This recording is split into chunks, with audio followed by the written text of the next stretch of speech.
Welcome to day one of week 3, and for the first 2 days of week 3 we're going to be talking about the Jenna 6 case. Now, some of you may already be familiar with this case from reading it in the newspapers. It takes place in a relatively small community in Louisiana, and it has to do with race relations in a school-based setting that eventually led to some violence. And our focus is going to be primarily on how the school administration handled this issue.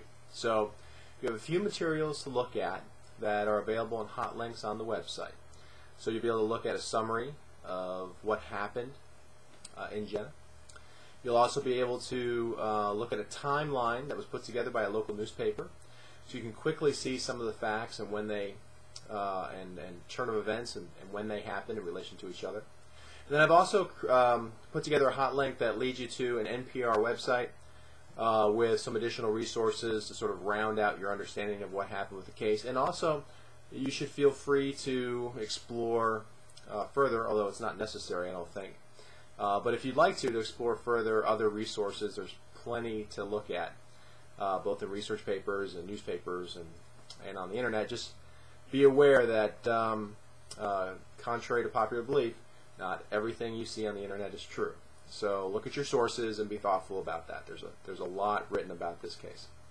So what I'd like you to do is read over the case, and don't just come at this case blindly. As you're looking it over, think about the things that we've already studied in class. Think about the decision-making model. Think about our schema lens, and see if you can apply some of those ideas to what's going on in this case. Now, there are a lot of people that we could be tracking and thinking about how they're reacting to other people and to what's going on.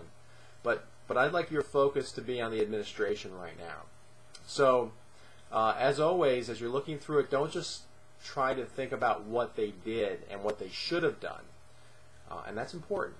But also try to understand as best as you can, gleaning from the resources you have, why they did what they did. If you think that they got tripped up somewhere along the way, then what were the primary barriers that got in their way? That'll be critically important. We're going to spend 2 days talking about this case, and there'll be a fairly explicit directions for the first post available for you on the discussion board. Best of luck, and looking forward to seeing you online.